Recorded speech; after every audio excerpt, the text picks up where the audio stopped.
喺東南亞嘅5G 市場入邊，揾銀重要定係認大佬重要？喺最近嘅一次博弈當中，似乎揾銀更加重要喎。Fast Show Pick and Know， 大家好，我係 Kiwi， 歡迎嚟到 Check 真啲。最近路透社搞咗一個獨家報導，話今年4月華為帶頭嘅財團攞到越南一份價值2300萬美金嘅5G 設備合約。中興就喺越南最少簽咗2份，一共超過2000萬美金嘅合約啊！最近嗰一份咧係11月尾啱啱先簽嘅。報導一出，無疑為喺東南亞5G 市場鬥到火紅火綠嘅中美博弈再加咗一把火啊！要知道，美國政府長期以嚟都威脅越南唔可以同中國企業合作搞數字基建嘅。所以越南嘅5G 核心基建一直都被西方企業揸住晒。而家東盟國家嘅數字經濟正處於高速嘅發展期，預計到2030年，佢哋嘅數字經濟規模有望可以達到2萬億嘅美金。東南亞5G 市場自然就成為咗中美科技嘅必爭之地。今次披露嘅交易啱好反映越南5G 市場喺政治高壓之下毅然回歸理性。講白啲，就係美國政府使盡心機嘅圍堵喺東南亞市場受咗錯喎。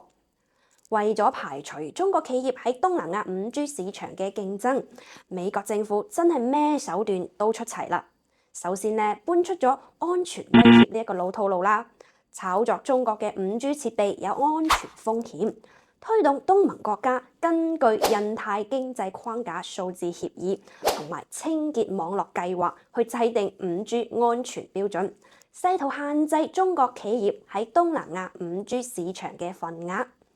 美國政府仲拉埋啲盟友一齊施壓，以技術封鎖嚟做籌碼，逼東南亞國家揀位企啊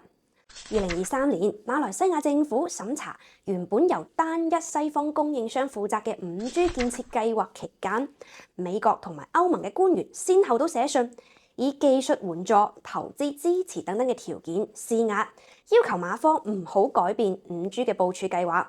但係美方接連受到咗現實嘅衝擊啊！今年4月份，馬來西亞方面敲定由華為、中興承建第2張全國嘅5G 網絡。6月，Omdia 出嘅報告顯示，華為依然穩守亞洲、大洋洲，包括東南亞嘅 RAN 無線網絡供應商排名嘅 No.1。點解遇到中國企業美式圍堵就會屢次受挫呢？因為中國企業揸住技術同埋務實兩大法寶啊！喺技術上邊，中國企業靠專利同前沿嘅技術建立咗核心嘅優勢。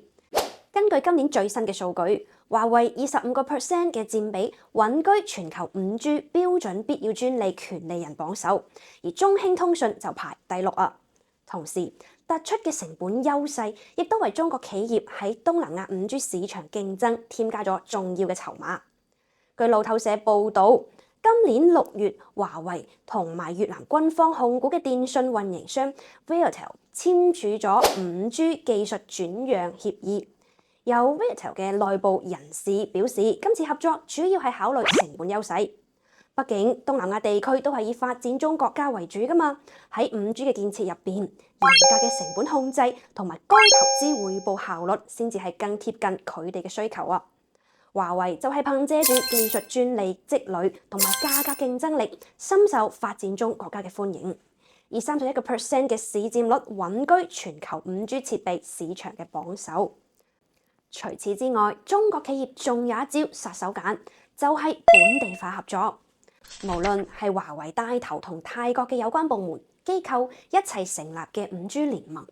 仲同美的中國聯通、泰國運營商 AIS 聯合打造嘅美的空調泰國工廠，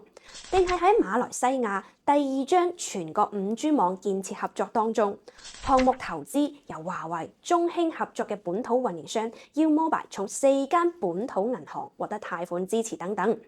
呢啲成功嘅商業合作都體現出中國企業係透過本地團隊，再加上本土嘅融資，再加場景嘅適配，全方位本地化嘅策略，喺東南亞市場直接升級做5G 加產業數字化轉型夥伴嘅角色啊！東南亞5G 市場嘅博弈咧，其實正正係全球科技競爭嘅縮影嚟㗎。一方面要喺政治施壓嘅大環境之下鬥智鬥勇，另外一方面咧又要從商業利益嘅價值比拼當中不斷嘅爭取，